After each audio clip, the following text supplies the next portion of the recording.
안녕하세요. 저는 이 채널의 구독자 중 한 사람인 김지혜라고 합니다. 현재 나이는 43살이고 몇 년 전에 이혼을 했죠. 모든 걸 다 버리고 선택했던 결혼이었는데 고작 5년 만에 모든 걸 정리하게 됐던 겁니다. 늦은 나이에 결혼과 실패를 보면 짐작이 잘 되지 않으실 테지만 사실 제 꿈은 현모양처였어요. 안정적인 가정과 많은 아이들을 낳거나 혹은 그게 불가능하면 입양을 할 생각까지 하는 사람이었죠. 남편에게 잘하고 아이들 잘 키우고 시부모님도 공경하면서 사는 꿈. 누군가는 비웃을지도 모르지만 저는 늘 그런 삶을 갈망했었어요. 그렇게 생각하게 된 이유는 저희 부모님의 영향이 무척 컸습니다. 이게 가족인가 하는 생각이 들 정도로 두 분은 함께 있는 시간이 없었거든요. 아주 가끔 한 달에 한 번 정도 볼 때마다 두 분은 늘 언성을 높여 싸우기만 했습니다. 이유는 어머니의 일 중독 때문이었죠. 당신 이제야 들어오면 어쩌자는 거야? 내가 2주 전에 말하지 않았어? 오늘 지혜 학부모 상담 있다고. 내가 몇 번을 전화를 했는데 받지도 않고 이번엔 참석하겠다며. 내가 매번 참석해서 이제 쓸 연차도 없다고 말했는데도 또 약속을 어겨? 정말 해도 너무한 거 아니야? 아, 그랬나? 미안, 바빴어. 그게 다야? 지금 나한테 할 말이 그게 끝이냐고? 그럼 무슨 말을 해? 뭐 눈물이라도 뚝뚝 흘리면서 사과해야 했어?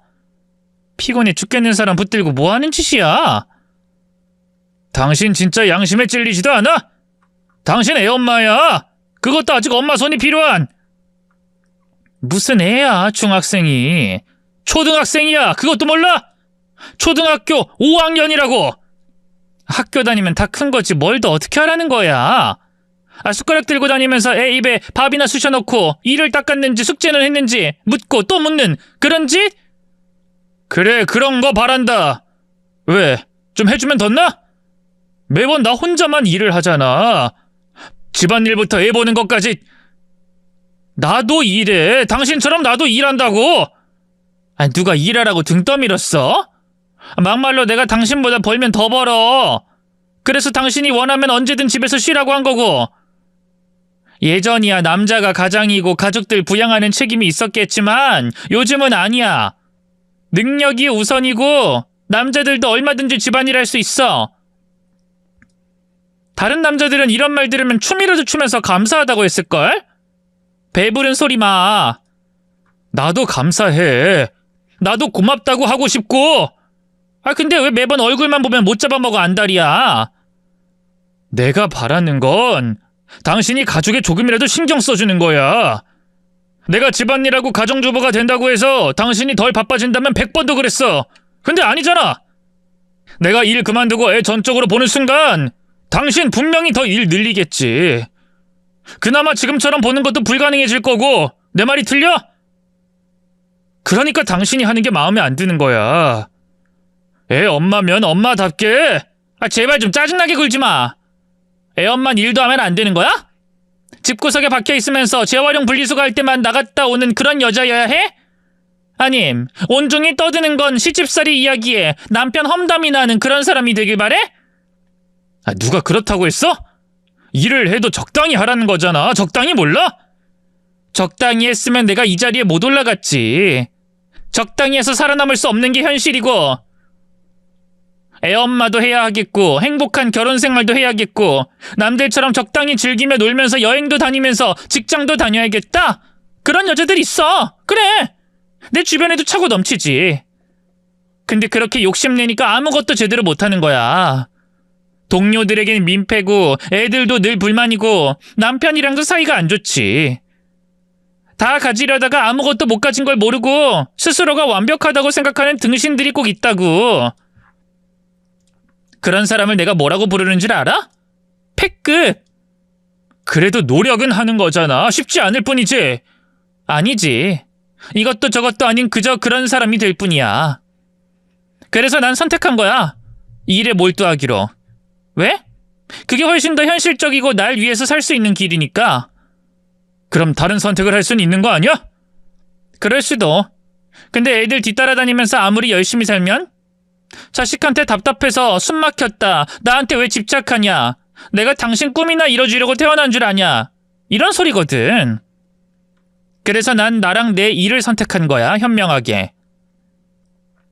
이럴 거면 왜 결혼했어? 이렇게 이기적으로 당신만 생각할 건 왜? 당신이야말로 나랑 왜 결혼했어? 언젠 내가 열심히 사는 게 멋지다며. 다른 것도 잘하길 바란 거야? 근데 어쩌니? 일도 잘하면서 가정에 충실한 사람은 장담하건대 없어. 꿈 깨. 두 분은 늘 아슬아슬하게 결혼 생활을 이어갔습니다. 결국 제가 중학교 2학년 때 갈라서셨죠. 당연히 저는 아버지와 함께 살게 됐고 가끔 연락은 했지만 그 뒤로는 어머니와 만날 수 없었습니다. 가족들이 없으니 날개라도 단 것처럼 일에 빠져 살았던 거죠. 반면 아버지는 무척이나 힘들어하셨어요. 아버지는 이혼 후에도 재혼하지 않고 쭉 혼자 사시다가 이른 나이에 심장마비로 세상을 떠나셨고 저는 그 뒤로 꽤 오랜 시간 혼자였던 겁니다. 아마 그래서 제가 누구보다 빨리 결혼을 하려고 했던 거였죠. 하지만 현실적으로 불가능했습니다. 대학 나와 취업 후 돈을 모아야 했고 남자들도 이른 결혼은 바라지 않더군요. 그래서 차일피일 미뤄지다가 어느새 30을 넘긴 거죠. 그러다 아는 지인에게서 사촌형이라며 소개받게 되었고 그게 지금의 남편이었어요. 남편은 미국 교포로 아주 어린 시절에 미국으로 이민을 갔다고 합니다. 그럼에도 부모님 두 분이 한국 사람이라 한국어도 유창한 편이었죠. 저와 가치관이 비슷했고 말도 잘 통했기에 짧은 시간 안에 우린 연인이 되었어요. 다시 오겠다는 약속과 함께 미국으로 돌아갔지만 그 이후로는 쭉 장거리 연애를 해야 했습니다. 무려 1년 동안 말이죠. 이에 저는 불만이 많아졌고 하루는 진지하게 물어봤습니다. 우리 만난 건 겨우 20일이었고 연락하고 지낸 것만 1년이야. 한국 다시 돌아온다더니 돌아오지도 않고 있고. 솔직히 말해줘. 한국으로 돌아오고 싶지 않은 거지? 아니야, 절대로 그런 게 아니야. 나 너무 돌아가고 싶지만 우리 엄마가 반대가 심해. 사실 우리 엄마 내가 한국 가는 거 너무 싫어하셔. 혼자 계시면 아무것도 못하기도 하고. 그럼 어쩔 수 없지. 가족들이 더 중요하니까. 하지만 이대로 계속 우리 관계를 유지하긴 힘들 것 같아. 너한테도 말했지만 난 하루라도 빨리 결혼하고 싶거든. 알아. 그래서 말인데 혹시 지혜 너가 오는 건 어때? 미국에서 생활해보고 싶지 않아? 난 너랑 결혼하고 싶거든. 한국은 아이들 많이 낳기 힘들고 키우는 것도 여기가 훨씬 좋아. 무엇보다 우리 같이 있을 수 있잖아. 너도 들어봤겠지만 미국은 가족이 가장 우선이고 가족과의 시간이 일보다 더 중요하지. 입양 문화도 얼마나 발달했는데 너도 그건 알지? 내가 능력이 없는 것도 아니고 그러니 너만 좋다면 여기가 너한테는 더 맞을 거라고 봐. 어때? 여기 일을 다 포기하고 가야 하는데 솔직히 내가 거기서 뭘 할 수 있겠어. 언어 문제도 있잖아. 읽는 건 어느 정도 해도 현지인처럼 말하는 건 힘들고. 내가 버는데 무슨 상관이야. 뭐 정하고 싶으면 적당히 취업되는 자격증 같은 거 따서 와도 되고. 물론 부담은 가지지 마. 이미 난 집도 있고 넓은 정원이 있고 여긴 정말 아이들 키우기 좋은 환경이거든. 우린 여기서 함께 행복해질 수 있어. 약속해. 저는 정말 오랜 시간 고민을 했습니다.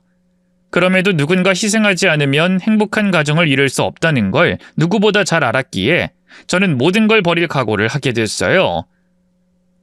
그렇게 회사를 그만뒀고 네일아트 자격증과 영어 공부를 본격적으로 하기 시작했습니다. 다행히 네일아트는 생각보다 금방 배우게 되었는데 영어는 좀처럼 하기 힘들어서 시간이 더 필요했죠. 문제는 남편이 조르기 시작했다는 겁니다. 제발 좀 빨리 좀 오면 안 될까? 벌써 기다린 게 몇 개월이야. 그래도 막상 가면 영어를 진짜 배우기 힘들 것 같기도 해서. 걱정 마. 내가 알아서 해줄 거야. 단순하게 생각해. 모든 걸 완벽하게 할 순 없다는 거 알잖아. 그리고 여기 오기 전에 한국적인 사상도 좀 버리는 게 좋을 거야. 오케이? 이전부터 남편은 제 성격 자체를 한국적이다라는 표현을 쓰곤 했습니다. 결혼 준비에 대한 고민도, 미국에 가기 위한 준비도 촌스럽다고 생각했죠. 저 역시도 제 성격이 너무 신중하고 생각이 많은 걸 알기에 최대한 가볍게 생각하려고 노력했고요. 하지만 막상 그곳에 올라갔을 때 제 생각과는 너무나 많은 괴리가 있다는 걸 알게 됐죠. 일단 가장 먼저 삐걱거리기 시작한 것은 웨딩드레스부터였습니다. 제게 의견을 묻지도 않고 중고 마켓에서 구한 오래된 드레스를 수선해서 입어야 했어요. 한국 사람이 운영하는 세탁소로 시어머니와 함께 갔죠. 그곳에 있던 주인 아주머니가 이렇게 말하더군요. 이거 너무 큰 걸 산 거 아니야? 빅 사이즈라고. 심지어 천도 너덜거리는데 이런 건 세탁해도 얼룩이 생겨 하얗게 만들기 어렵고. 그러니 차라리 다른 제품을 사는 게 어때? 그러니 시어머니는 제가 입고 있는 옷을 아래 위로 훑어보고 대답했죠. 대충 줄여서 입으면 그만이지. 얘가 가슴이 작은 걸 어째? 저렇게 빈약해서야. 미국 여자들은 가슴은 과일 접시만한데 얘가 국그릇만한 게 문제지. 어차피 다른 곳에 가도 안 맞을 거고 돈만 더 쓰는 거 아까워. 그러니 짱짱하게 줄여줘. 어느 정도 구색만 갖추면 되니까. 뭐? 아이 그래도 이건 좀 그런데 새 신부한테 너무하네. 새 신부? 그런 게 어딨어? 그냥 간단한 약혼이지 뭐. 결혼이 아니라 약혼? 아이 살아보고 결정. 미국 스타일로 우린 간다 이거야. 미국에서 먹고 자고 살면서 한국인은 이렇다 저렇다 그런 말 듣기도 싫고. 로마에선 로마법 따르는 거 아니야? 에이 그래도 우리나라 정서엔 안 맞지. 특히나 애들 결혼인데. 난 그거 아니라고 봐. 혼전 동거라는 좋은 제도가 있으면 우리도 받아들여야지. 그 말에 저는 너무나 큰 충격을 받았습니다. 일단 결혼이 아니었다는 것부터가 너무 놀라웠죠. 무엇보다 가족들 모두가 그렇게 알고 있었으니 전 그걸 남편에게 따지지 않을 수 없었어요. 그랬더니 남편은 결혼 같은 약혼이라는 식으로 둘러대더군요. 지금 그걸 말이라고 하는 거야? 이거 명백하게 날 속인 거고 난 동의한 적 없어. 그러자 남편이 제 손을 잡고 부드럽게 말했죠. 화내지 마. 미국에서는 이게 자연스러운 일이야. 한국적인 사상은 버리라고 했지. 자기야, 우리 둘 고작 20일 받고 1년 동안 연락만 했어. 서로를 어느 정도 알지만 더 알아가야 할 시간이 필요해. 결혼식을 하면 더 친해져? 무조건 함께야? 이혼 안 할 것 같아? 절대 아니야. 연애와 결혼은 달라. 그래서 한국에 이혼하는 사람 많은 거고. 그야 그렇지만 내가 말했잖아. 난 결혼이 꿈이라고. 꿈이니까 더 신중해야지.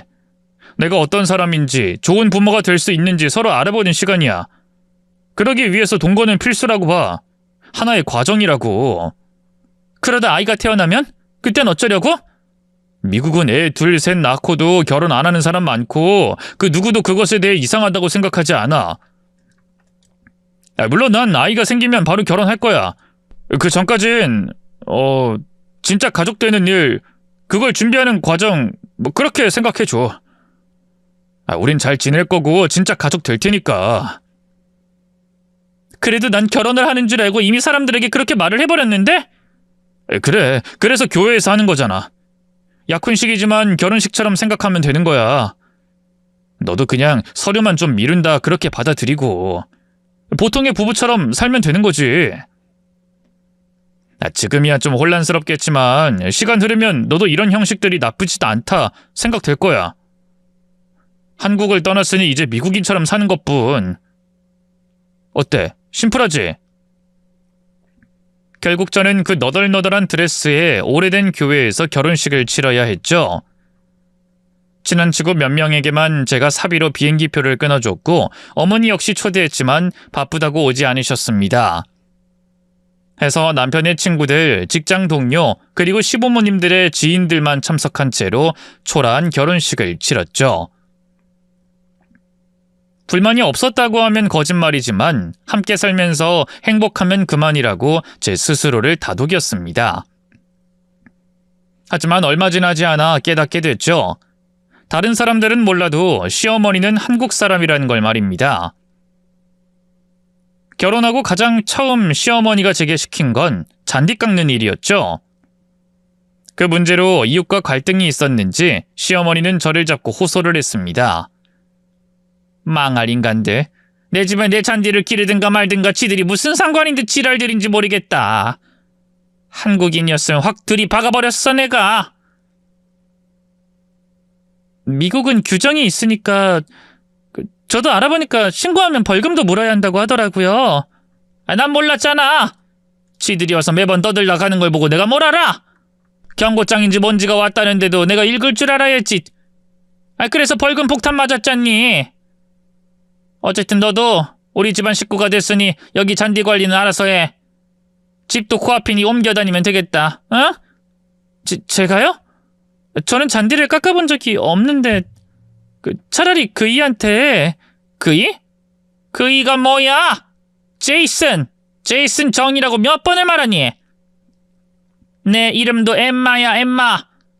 너희 시아버진 데이비드. 내 앞에선 어머님 아버님 해도 남들 앞에선 하지마. 촌스럽다고 했잖니. 그리고 우리 제이슨은 일하잖아. 나도 가게 일 돕고 결국 지금 집에서 놀고 먹는 애가 너밖에 더 있니? 그러니 내가 시키는 건 내내 하면서 해. 덕분에 머리털 나고 처음으로 잔디라는 걸 깎아야 했는데 그것도 10인치 정도 짧게 유지해야 하기에 주기적으로 해야 했죠. 그렇게까지 하는 이유를 들어보니 잔디를 방치하게 되면 뱀이나 쥐의 서식지가 될 가능성이 있어서 강제하는 거라고 하더군요. 그래서 저는 저희 집 그리고 바로 2블록 떨어진 시댁까지 잔디를 깎고 다녔던 겁니다. 하지만 그건 시작에 불과했죠. 하루는 시어머니가 급하게 불러서 가봤더니 요상한 기계들을 쥐어주시더군요. 이게 다 뭐예요? 한국에서 친구들한테 부탁해서 사왔지. 부항이랑 뜸기, 그리고 수지 침에 쓸 것들. 어머님 그런 것도 할 줄 아세요? 내가? 난 당연히 못하지. 이건 네가 배워야 하는 거야. 저는 너무 당황해서 말을 더듬었죠. 제가요? 저는 이런 걸 실제로 본 것도 처음이고 해본 적도 없어요. 다 배우면서 느는 거지. 그런 거야. 안 그래도 몸이 안 좋고 힘들고 나이가 있으니 여기저기 안 쑤신 곳이 없어서 그래. 넌 젊으니까 다른 사람들이 하는 거 보고 금방 배우지 않니? 그러니까 오늘부터 열심히 한번 배워봐. 알았지? 어머님, 저는 자신이 없는데 그냥 병원에 가시면. 병원? 너 미국의 병원비가 얼마나 비싼 줄은 알아? 이래서 한국에서 며느리를 드리는 게 아니었어. 미국 애들은 다들 이렇게 살아. 어디 하나 부러지고 피가 철철 나서 손도 못 쓸 때 가는 게 병원이야. 한국처럼 몸 좀 쑤신다고 병원 다니면 거지 되는 거야. 그러니 너도 미리미리 배워두면 나중에 다 쓸 수 있거든? 넌 안 아플 것 같니? 언제까지 젊겠어? 제 말은 그런 뜻이 아니라 이런 것도 잘못하면 진짜 큰일이 날 텐데. 큰일 안 나게 꼼꼼하게 하면 되는 거지. 너도 나이 들어봐라. 나중에 나한테 고마워서 절이라도 할 테니까. 얼른 가지고 가서 익혀. 책도 사다 뒀으니 보고 다음 주에 검사할 거야. 어쩔 수 없이 저는 유튜브를 보면서 익히고 사용법과 주의사항들을 알아가기 시작했죠. 일단 시키니까 하긴 했지만 아무리 생각해도 뭔가 잘못됐다는 생각만 들었습니다. 결혼할 때까지는 미국인으로 살아라, 로마법을 따라라 하시더니 막상 결혼을 하니 누구보다 한국 사람처럼 살라고 하는 것 같아서 혼란스러웠거든요. 그것뿐만 아니라 김장김치를 담아달라, 슈퍼에 대신 다녀와달라, 김치찌개를 끓여라, 매일이 고달팠습니다. 저도 어쩔 수 없이 시키는 걸 했던 건데 남편은 질색을 하더군요. 아이씨, 김치 냄새. 오늘 또 이 집서 한국 음식 했어? 제발.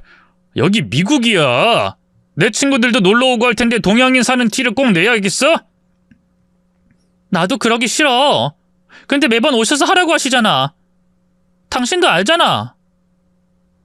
이게 따로 사는 거야? 솔직히 시댁살이랑 다를 게 없어. 어머님이 우리 집 열쇠까지 다 가지고 계시고. 당신 아니고 제이슨. 그리고 우리 엄마한테 그냥 싫다고 해. 미국식으로 싫으면 싫다, 안 된다고 말하는 게 그렇게 어려워? 거절을 안 하는 게 잘못이야.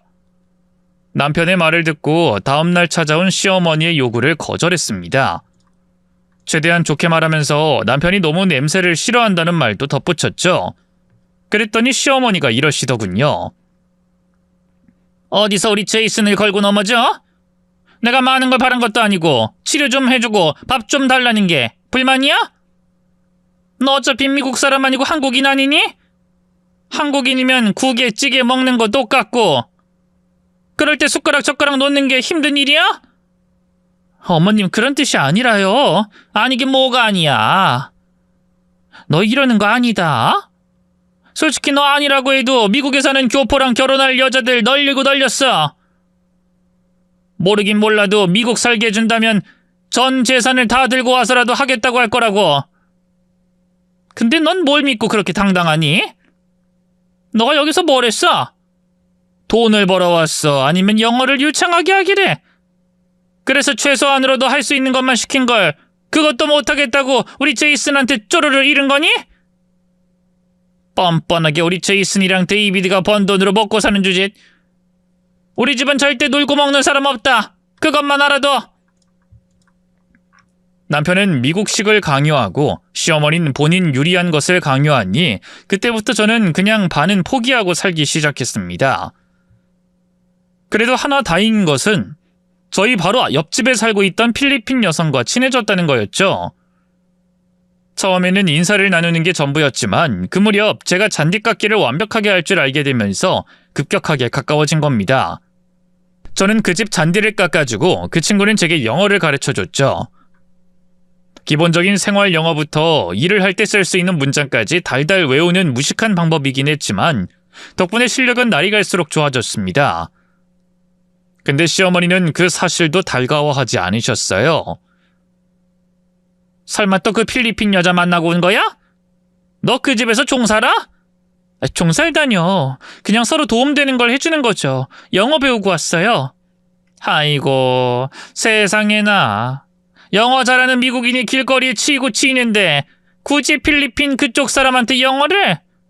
기가 차서. 걔들한테 배울 게 뭐가 있니? 더구나 필리핀이다. 다른 나라도 아니고 필리핀. 어디 거지처럼 가난한 나라 애들한테 쪽팔리게. 남편, 아니 제이슨은 시간이 없고 주변에 딱히 배울 것도 없잖아요. 얼른 일 시작하려면 빨리 배워야 할 것 같기도 하고요. 그리고 그 필리핀 분은 능력도 있고 돈도 많아요. 돈이 많아? 하! 나라 평균이 중요한 거야. 구질구질하게 남의 나라에서 일하는 외노자들 중에 절반은 중국이고 절반은 필리핀 애들이야. 근데 네가 가르치는 것도 아니고 배운다니. 넌 자존심도 없어? 하필이면 수준 떨어지게. 차라리 내 친구들한테 배워라. 걔들도 잘한다. 당연히 시어머니 친구분들에게 배우라는 것도 말이 되지 않았죠. 제가 부항을 뜨고 수지침을 하기 시작하면서 시댁은 시어머니 친구들로 늘 북적거렸지만 다들 한국말만 했거든요. 부항 떠달라, 뜸 떠달라, 여기가 아프다, 저기가 아프다면서 말입니다. 당연히 영어 실력은 누군가를 가르칠 수 있는 실력은 절대 아니었고 오히려 늘게 된 것은 아이러니하게도 한국 음식 솜씨였죠.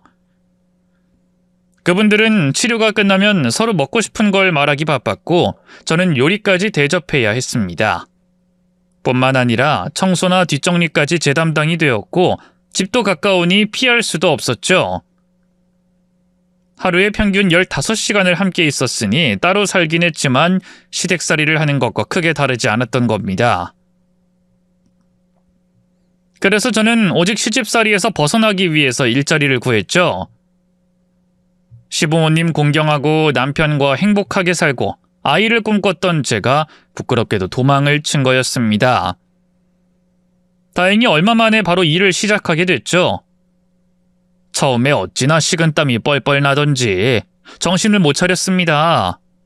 헌데 의외로 그렇게 사람들을 상대하다 보니 영어 실력은 쑥쑥 올라갔습니다. 그렇게 4년차가 되었을 때 코로나가 장기화되었고 동양인들에 대한 안 좋은 인식이 생기기 시작했어요. 결국 실직자 신세가 되었지만 더는 소통하는 것에 어려움이 없어졌죠. 그러다 보니 친구들도 늘었고 다른 사람들에게서 소개받게 된 같은 한국 사람과도 친해지게 되었습니다. 그런데 바로 그 친구에게 저는 이제까지 듣지 못했던 시댁 식구들 이야기를 듣게 됐죠. 당연히 알지. 여기 한인 커뮤니티가 얼마나 좁고 소문이 빠른데. 너희 시아버진 슈퍼 운영하시지만 예전에 한국에서 꽤 큰 회사 임원이었다고 들었어. 우리 아버님이? 진짜야? 넌 전혀 몰랐어? 그야 남편도 말을 안 했고 시아버님이 워낙 말수가 적으셔. 바쁘시기도 하시고. 하긴 나도 말을 나눠본 적 없네. 뭐 종종 같은 한인끼리도 교류꺼려하는 사람도 있으니까. 의외로 한국인들이 한국인한테 사기치는 일도 꽤 있고. 그럼 내 남편은? 혹시 아는 거 없어? 제이슨이라고. 이런 말하긴 그렇지만 난 부부 사이에 끼고 싶지는 않아. 저는 말을 아끼는 그 친구에게 그간의 일들을 설명했고 결혼 후 남편의 달라진 부분에 대한 것도 털어놨습니다.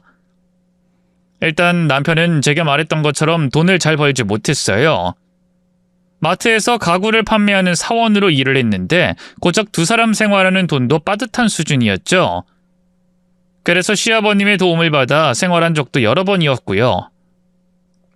거기에 더해서 퇴근 시간도 일정하지 않았고 아이를 누구보다 가지고 싶어하는 저를 밀어내기까지 했습니다. 돈 때문인가 싶어서 제가 돈을 벌면 다 해결되리라 생각했지만 그것도 아니더군요. 피곤하다며 피하거나 괜히 싸움을 걸어서 잠자리를 피하기까지 했기 때문입니다.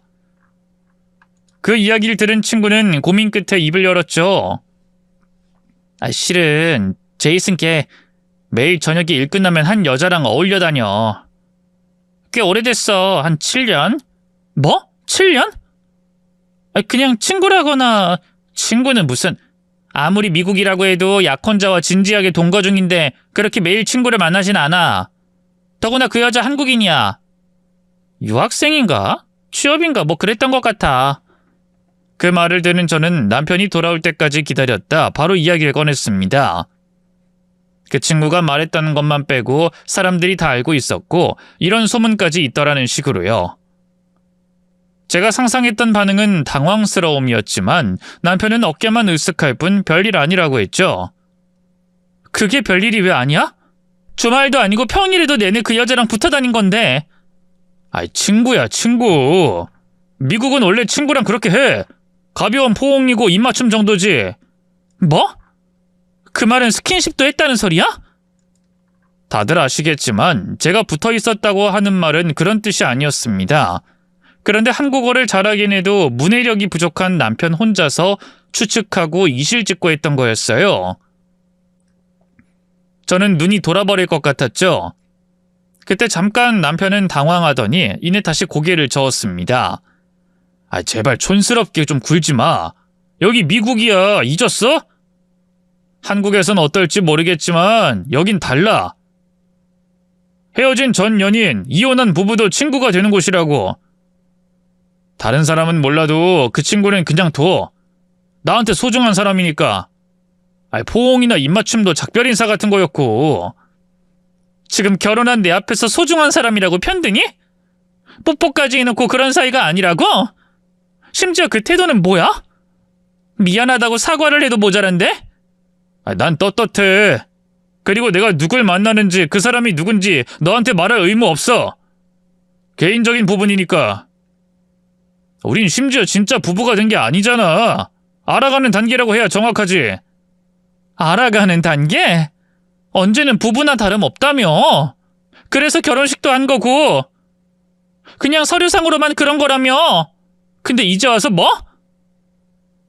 그리고 너 내가 시어머니가 시키는 건 뭐든 하고 시댁에서 시집살이 하고 있는 것도 알면서도 그냥 뒀잖아. 제발 그만 좀 해. 내가 언제 하라고 했어? 난 거절하라고 분명 말했고 선택한 건 너야. 그래놓고 내 책임으로 몰고 가면 좀 그렇지. 아이, 그리고 나만 약속 안 지켰어? 시부모님 공경하면서 살겠다며. 근데 왜 날 의심하고 울 어머니가 부탁한 일을 시집살이로 치부해? 남편은 그렇게 말한 뒤에 불만을 아주 빠르고 낮게 영어로 말했습니다. 욕설이 섞여 있는 걸 그나마 걸러서 해석하면 대충 사람을 돌게 만드는 미친년이라고 했죠. 그래서 저 역시 영어로 싸우기 시작했고 남편은 제 영어 실력에 흠칫 놀라기까지 했습니다. 하지만 그 싸움은 결론이 나지 않았어요. 계속해서 그 여자친구만 두둔했던 겁니다. 참다 못한 저는 밖으로 뛰어나와 정원 한 구석에 웅크리고 앉아 울고 있었죠. 너무 억울하고 답답했지만 당장 만날 사람도 없고 미국의 밤거리는 위험해서 어디론가 갈 수도 없었던 겁니다. 근데 어둠 속에서 그림자 하나가 성큼성큼 다가왔죠. 놀라지 마라, 나야 나. 아버님? 아니, 데이비드... 그놈의 데이비드는 무슨... 됐고 아버님이라고 해. 나도 그게 좋다. 넌 무슨 일이 있구나. 울었니? 왜? 내가 가서 한 소리 해줄까? 그냥 좀 복잡해서요. 힘들기도 하고. 힘들겠지. 아무리 미국 좋다 하지만 내 고향 내 나라가 최고야. 나 역시 그곳에 두고 온 친구들 내 형제들 생각하면 마음도 안 좋고.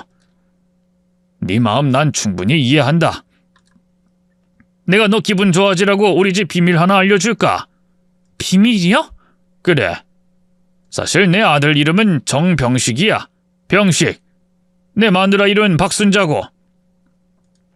그래서 미국 이름을 그렇게 고집하면서 쓰고 다니는 거다. 웃기지? 엠마, 데이비드, 제이슨 좋아하네. 난 마누라랑 싸우면 무조건 박순자라고 부른다. 그럼 내가 이기거든. 너도 써먹어봐라. 병식아, 이렇게. 전 울다가 결국 웃음을 터뜨렸죠. 그렇게 두 사람 다 이름에 집착을 하던 이유가 촌스러운 이름 때문이라니 어이가 없었습니다. 그렇게 분위기가 풀렸고 저는 오랜만에 대화다운 대화를 하게 됐죠. 많은 이야기를 했는데 시아버지는 한국 이야기를 듣는 걸 무척 좋아하셨습니다. 요즘에는 다들 뭘 하는지, 어떤 게 유행인지, 많이 발전을 했는지 같은 걸 물으셨죠. 가장 놀라셨던 것은 서울의 지하철 노선 수였고요. 그러다가 문득 이런 말씀을 하셨습니다. 향수병이야. 미국이란 나라를 안 사람이 워낙 좋아하니 그냥 참고 살지만 난 도통 미국이 적응이 되지 않아. 내 아들이 저렇게 장성할 때까지 살아도 그리고 앞으로도 그렇겠지. 내가 여기서 있는 건 오직 가족들을 위해서고 내가 없으면 살 수 없기 때문이지. 결혼하고 한참 뒤에 안 사실이지만 저희가 살고 있는 집도 시아버님이 해주신 거였습니다. 그나마 제가 돈을 벌기 시작했을 때는 손을 벌리지 않았지만 대부분이 의지를 하고 있었죠. 그래서 그것 때문에 시어머니가 쉬고 있는 저를 부려먹었던 거고요. 어쨌든 시아버님의 속사정을 듣고 나니 생각이 더 많아졌죠. 이대로 여기서 사는 게 과연 행복할까 하는 생각을 며칠 내내 고민을 했습니다. 그런데 바로 그 다음날 저녁에 이모에게 연락이 왔죠. 그것도 저희 어머니가 돌아가셨다는 연락 말입니다. 정신없이 비행기를 알아보고 일단 혼자라도 한국으로 갈 준비를 하고 있었는데 아침부터 시어머니가 저희 집으로 들어오시더군요. 제이슨한테 들었어. 너 한국 가겠다고? 꼭 가야겠니? 난 한국 들어가는 거 싫어. 저희 어머니가 돌아가셨다고 해요. 그래서 얼른 나중에 다녀와서 말씀드릴게요. 공항과의 거리가 있어서 바로 출발을 하려고 하는데 시어머니가 차키를 빼앗더군요. 나 무시하니? 한국 가는 거 싫다고 했잖아. 세상에 그런 억지가 어딨어요. 저희 어머니가 돌아가셨다고요. 난 모르겠고 오늘 약속이 있다고. 가야 한다고 분명 말했잖니. 그리고 너도 같이 가겠다고 약속했지. 근데 너희 엄마가 죽었다고 먼저 한 약속을 깨는 건 어느 나라 법이니? 다른 사람도 아니고 저희 엄마예요. 너 엄마랑 사이 안 좋다며. 그러니까 결혼식도 불참한 거 아니니? 너도 그럼 적당한 시간에 가도 상관없지. 갑자기 죽었다고 갑자기 효녀라도 될 생각이야? 어쨌든 약속은 지켜. 너 이제 일하는 것도 코로나인지 뭔지 때문에 잘렸잖니? 비행기 값도 없지? 제 돈으로 했어요. 제가 번 돈이요. 그걸 내가 어떻게 믿니? 설령 네 돈으로 비행기 끊었다고 해도 결국 돌고 돌면 그게 다 우리 제이슨이랑 데이비드 돈일 텐데. 할 일은 하고 가라. 세상에 공짜는 없는 법이니. 결국 저는 울며 겨자 먹기로 시어머니를 약속 장소에 태워드렸는데 결국 비행기는 놓치고 말았습니다. 때문에 공항에서 무려 10시간을 기다려야 했고 뒤늦게 한국으로 돌아오게 됐죠. 병원에 급하게 도착을 했지만 이미 장례는 치러지고 있었습니다. 저희 이모가 절 보더니 한참을 우시며 이내 이야기를 꺼내시더군요. 너희 엄마 너 기다리다 그렇게 갔어. 알어? 아무리 화가 나도 임종은 지켰어야지. 임매정한 거사. 그게 무슨 말이야? 교통사고라며 이모. 우리 엄마가 살아있었어? 그래. 의식 돌아왔을 땐 널 찾더라. 그래서 내가 바로 연락했어. 근데 너희 시어머니가 전화를 받았고. 뭐? 어머님이? 너 설마 못 들었니? 그래서 그런 거야? 난 그것도 모르고 난 네가 너희 엄마한테 감정이 안 좋아서 안 오나 했어. 차가 전복됐는데 불이 붙었어. 그래서 큰 화상을 입었지. 발작에 쇼크까지 와서 몇 번이나 죽을 고비 넘기며 너 기다렸고.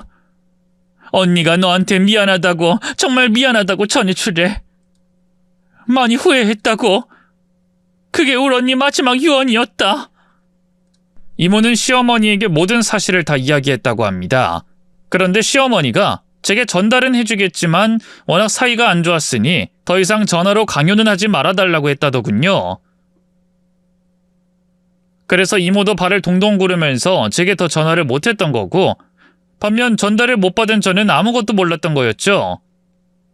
하지만 막상 어머니가 돌아가시니 장례와 사망신고가 막막해서 제게 다시 연락을 했던 겁니다. 장례를 치르는 내내 저는 이를 갈았어요.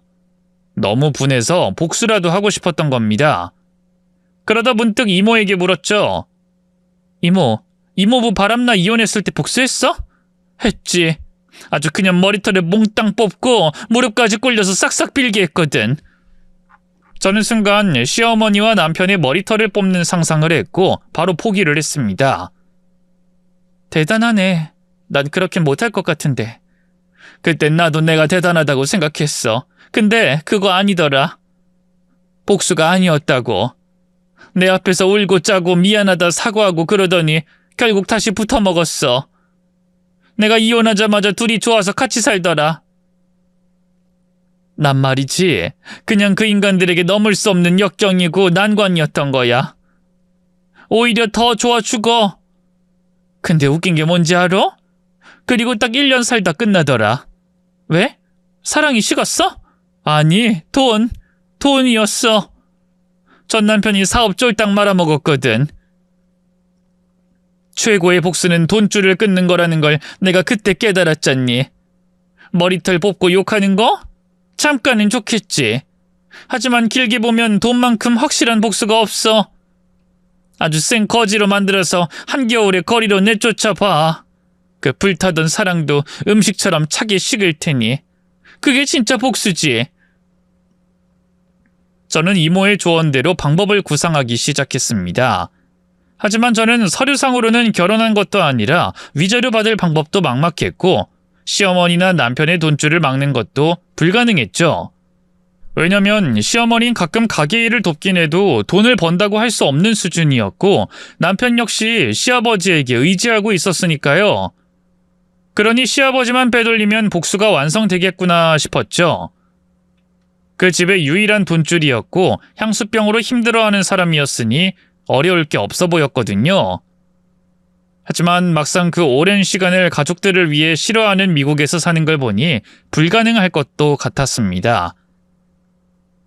생각은 꼬리에 꼬리를 물었고 그러다 보니 이런 의문점이 생겼죠. 왜 시어머니는 미국을 고집하는 걸까?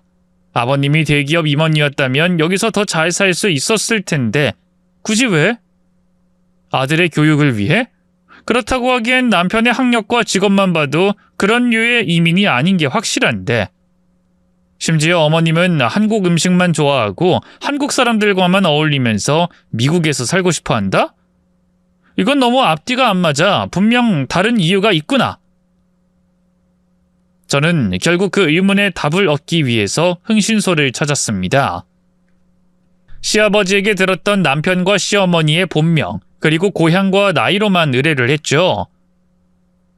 미국으로 오래전 터전을 옮겼기 때문에 시간이 다소 소요가 될 거라고는 했지만 고작 4일 만에 저는 시어머니가 감추고 있던 비밀을 알게 됐습니다.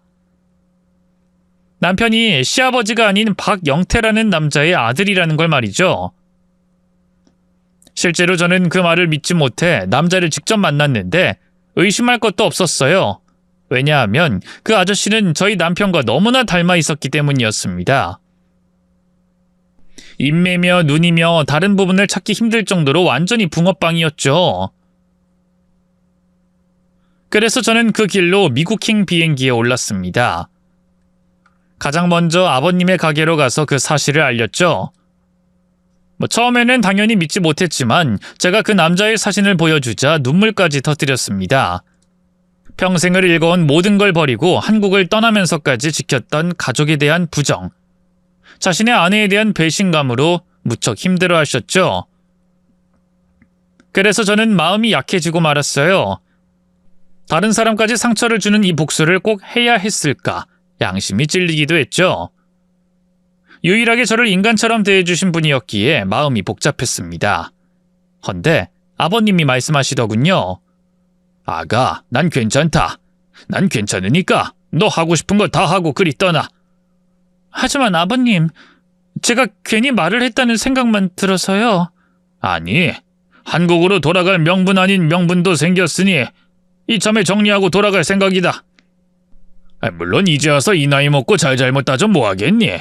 그저 아내가 용서를 빌면 같이 가는 거고 아니면 나도 다신 보진 않을 생각이다. 아들은 아무 잘못 없으니 내가 책임질 거고 대신 나도 하나는 시험해봐야겠다. 네가 나 대신 그 정도는 해줄 수 있지? 시아버지가 요구한 것은 딱 하나, 시어머니와 남편의 속마음을 듣고 싶다는 거였습니다.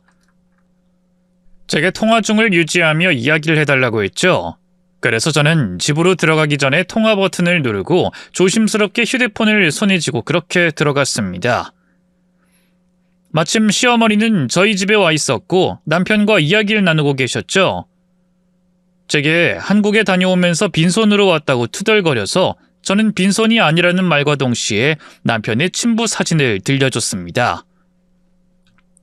시어머니는 그걸 보더니 사색이 되어 제게 삿대질을 하더군요. 너 이 쌍년, 너 지금 이게 무슨 짓이야? 너 쫓겨나고 싶어서 그래? 지금 이따위 걸로 날 협박해? 너 이거 어떻게 알았어? 내 뒷조사했어? 설마 네 엄마 뒤져서? 야! 네 엄마 죽은 게 내 탓이야? 교통사고인가 뭔가로 불타서 죽은 게 내 탓이야? 그깟것 좀 늦으면 어때서 이런 짓까지 하면서 날 괴롭히니? 일찍 간다고 불타 죽은 게 덜 아프다니? 저는 너무 기가 차서 헛웃음을 흘렸죠. 진짜 미치셨어요? 사람이 어쩜 그런 말을 해요? 어떻게 내 엄마가 임종 직전이라는 거 알면서 모르는 척 하실 수가 있냐고요? 사람 맞아요? 미쳐? 어머, 지금 시애미한테 미쳤냐고? 제이슨, 이거 하는 꼴 봐라. 지금 인연이 우리를 협박하는 거 보고도 몰라? 이거랑 결혼은 절대 안 된다. 남편은 무표정한 얼굴로 있더니 오히려 시어머니에게 반박을 했습니다. 엄마 그만해! 이내 두 사람은 언성을 높이기 시작했고 순간 남편이 제 편을 들어준다고 생각했어요. 하지만 완전한 착각이었죠. 남편은 제게 부탁하듯이 제 손을 잡곤 말하더군요. 지혜, 우리 아빠한테 말하지 마. 우리 엄마는 내가 잘 이야기할 테니까 그 부분은 우리 결혼 생활에 도움이 안 된다고. 아빠가 알면 우리 생활은 어쩔 거고 당장 이 집은 앞으로 우리의 미래와 아이들을 생각해서라도 참아. 지금 우리 엄마가 한 말은 있고, 자기야. 뭐야? 당신도 알고 있었어? 생부가 다른 사람이라는 걸? 너무한 거 아니야? 평생을 한국을 그리워하던 분이었어. 그런데도 두 사람을 위해서 희생했고. 어쩜 그렇게 잔인해? 모르는 게 약이라는 말이 한국 속담에도 있잖아. 너가 그런 비밀을 이야기하면 우리가 앞으로 어떻게 되겠어? 아빠는 평생 우리 엄마랑 나밖에 몰랐던 사람이야. 그러니 죽을 때까지 입 다물고 있어야 아빠가 행복한 거고 아빠를 위해서라고 생각해. 이제 알겠다.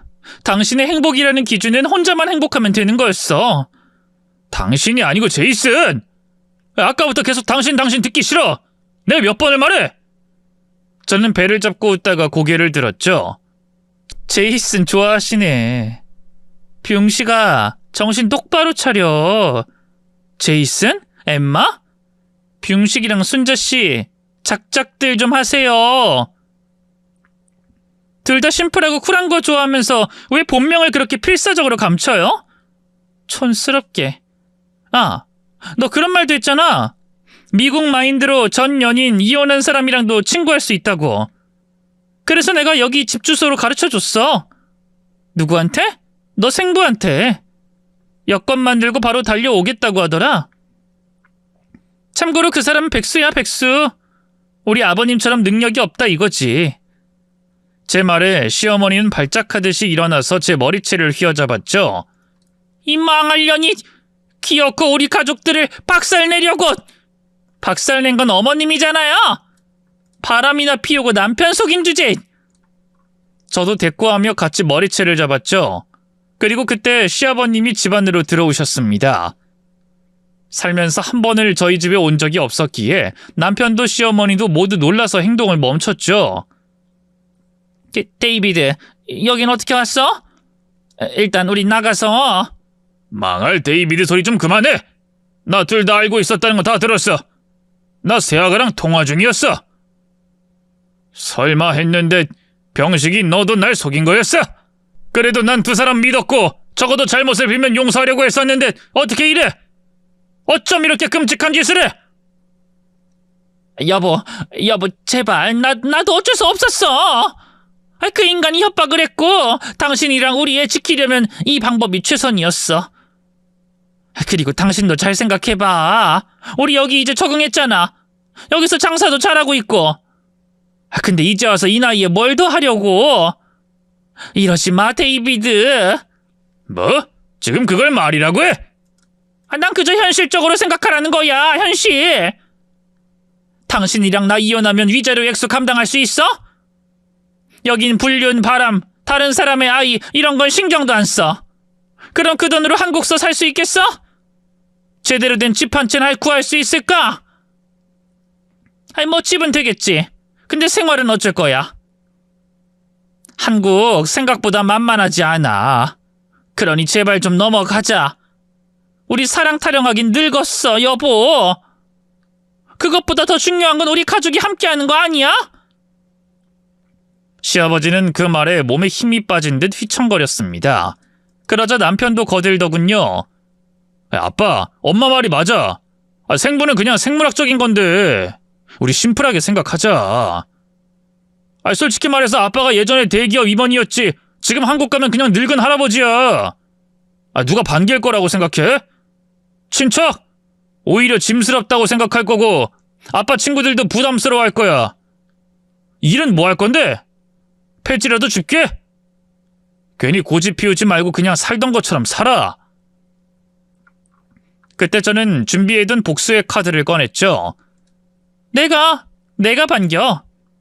여기서나 돈 못 벌었지. 나 한국에선 잘 나갔거든. 그리고 심지어 어머니 돌아가시면서 상가 건물까지 남겼네. 그리고 아버님도 제가 책임질게요. 상가에 자리 하나 드리죠. 물론 평생 공짜, 무료로 임대할 거고요. 그러니 저랑 같이 한국 가요. 저는 한 번 한 약속은 누구처럼 깨지 않으니까. 그게 진심이니? 네, 이게 제 진짜 복수거든요. 온전히 한국 생활 때문에 고민하시는 거라면 무조건 같이 가요. 이 끔찍한 사람들이랑 같이 있지 말고. 늘 그리워하던 한국으로 저랑 가요, 아버님. 잠깐 고민하던 시아버지도 그렇게 하겠다고 했고 상황이 그렇게 돌아가니 두 사람의 태도는 180도 바뀌었죠. 저와 시아버지 앞에 무릎까지 꿇고 싹싹 빌기 시작하더군요. 그도 그럴 게 두 사람 다 생활 전반을 아버님에게 의지하고 있었기에 놓칠 수 없었던 겁니다. 데이빗, 아니 여보, 내가 잘못했어. 그 인간이랑 정말 딱 한 번 실수였어. 진짜야. 아빠, 나도 몰랐어. 엄마가 나중에야 말한 거야. 난 진짜 억울하다고. 시아버님은 그걸 보고 픽 웃더군요. 됐고, 둘 다 어디 나 없이 잘 살아봐. 난 가게 정리하고 미국 떠날 테니까 잘 해보라고. 그 생분지 뭔지 불렀다니까. 그렇게 새 식구 오순도순 살면 그만 아니야. 시아버님이 단칼에 거절하니 남편은 제게 다시 매달리더군요. 여보, 우리 좋았잖아. 결혼하자. 결혼식도 다시 해. 아이 낳고 키우고 또 건물 팔거나 아님 유지하면서 월세 받아서 생활해도 좋겠다. 솔직히 여기서 공부하면서 산 거 아깝지 않아? 영주권 받고 미국에서 좀 더 살면 얼마나 좋아. 병식아, 난 옐로카드 받으러 온 게 아니야. 무려 7년이나 뒤에서 만나고 있는 그 여자랑 어디 한번 잘해봐. 근데 걔도 아니? 너 시아버님 빼면 거지나 다름없다는 거. 그리고 동거해보니 알겠어. 넌 절대로 좋은 아빠가 될 수도 좋은 남편이 될 수도 없는 개새끼라는 거. 여보! 내가 왜 병식이 너 여보니? 알아가는 단계였다가 이제 알기 싫은 그런 관계지. 꺼져! 아버님이 미국 생활을 정리하는 동안 저는 호텔이나 친구 집에 머물렀습니다. 그때 처음으로 저는 미국을 제대로 즐길 수 있었죠. 유명한 관광지도 찾아갔고 미국서 2년이 닿은 친구들과 놀기도 했고요. 하지만 거기서 무엇보다 재밌었던 것은 제가 초대한 남편의 생부가 저지른 일이었습니다. 미국에 도착한 그 남자를 제가 집까지 친히 태워주기까지 했는데 그 뒤가 정말 가관이었죠. 술 먹고 찾아가서 소리를 지르는 바람에 경찰이 출동, 그리고 이웃 주민들과도 큰 다툼이 있었습니다. 그건 이웃에 살던 사람에게 듣게 되었는데 제가 없으니 또다시 잔디를 방치했던 거였죠. 그렇게 얼마 뒤 저는 먼저 한국으로 돌아갔고 뒤이어서 사업 정리 후 이혼까지 끝낸 시아버님이 오셨습니다. 당연히 저는 약속을 지켰고 현재 아버님은 제가 무료로 임대해준 상가에서 작은 가게를 운영하고 계시죠. 물론 미국에서처럼 오랜 기간 가게 일만 하시는 게 아니라 종종 여유롭게 친구들과도 만나 취미도 즐기면서 말입니다. 그렇게 지금까지 시간이 흘렀고 최근에 시어머니와 전남편의 소식을 듣게 되었어요. 결국 미국 생활을 버티지 못하고 한국으로 쫓기듯이 왔다고 했죠. 그간 돈을 다 까먹은 건지 서울이 아닌 어디 지방에서 자리를 잡았다고 들었고요. 그런 걸 보면 제 복수가 나름 효과가 있긴 했던 것 같습니다. 앞서 여러 일들로 인해 제가 깨달은 것은 이거죠. 돈줄을 끊어야 최고의 복수라는 것도 그렇지만 가족이란 신뢰와 진심으로 이어져야 한다는 거 말입니다. 거짓과 욕심으로 쌓은 관계는 결국 무너질 수밖에 없고 진정한 가족은 함께한 시간과 서로를 위한 마음에서 비롯된다는 것도요. 여러분도 제 이야기를 듣고 한 번쯤 가족이라는 의미를 되새겨보는 시간이 됐으면 좋겠습니다. 지금까지 함께해 주셔서 감사드리며 저는 여기서 인사드리겠습니다. 늘 바쁘고 힘든 하루겠지만 오늘만큼은 곁에 있는 가족들에게 진심을 다하는 하루가 되셨으면 좋겠네요.